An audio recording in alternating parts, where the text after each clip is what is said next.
Striking Implats workers gather ahead of Malema's address, and a government agrees with media to respect Mandela's privacy. I'm Lebo Changela with this news update. Thousands of dismissed workers at Impala Platter mine near Rustenburg, Northwest, are streaming into the Freedom Park sports ground where ANC Youth League President Julius Malema is expected to address them. This follows a 5-week-long illegal wage strike that has seen the dismissal of over 17,000 workers. Over 8,000 of them have since applied for reinstatement, but many others refuse to do so, saying their demands must be addressed first. Tibet's Ile Gyadimetsi reports. Thousands of dismissed workers holding sticks, tree branches and other objects are chanting slogans as they make their way to the local sports ground. Many are hopeful that the meeting with Julius might bear positive results. It remains unclear what Malema's message to the workers would be, but many believe that it will be centered around better wages and working conditions for mine workers. Nationalization of mines is also high on the agenda.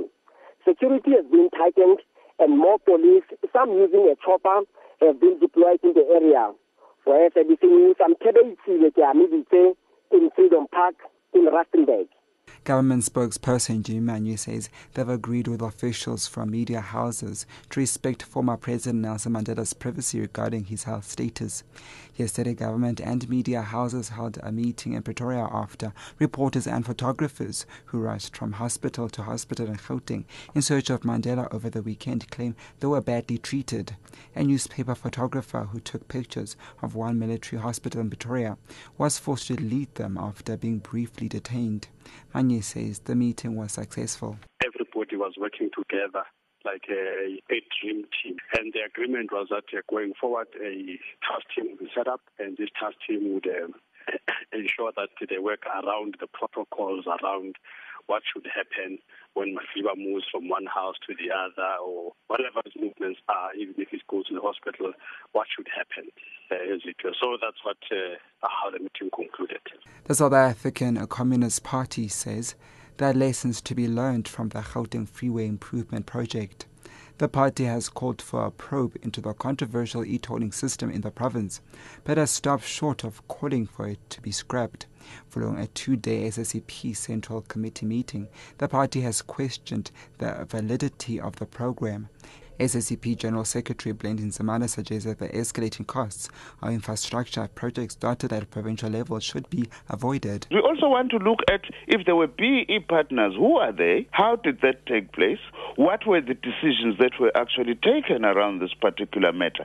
We feel as the SACP that is the only way forward now, because there's very little we can do. We are indebted now. We are obliged to be able to actually pay this debt. So the best thing to do is to go to the bottom of it. And we agree with the Minister of Finance that this is no model for the future to actually finance public infrastructure. And 20 students from the Mthatha campus of Walter Sisulu University in the Eastern Cape are expected to appear in the Mthatha Magistrates Court today. This follows violence that erupted at the campus yesterday. The students are demanding that every student be allowed to write the supplementary exam regardless of how many times they failed. Police fired rubber bullets to disperse hundreds of writing students. A student died after falling from the roof of a building at the campus. The campus has been closed indefinitely. Police spokesperson Zuki Sivachela says the suspects are facing charges of public violence. He says the situation is calm at the campus and police are monitoring the situation.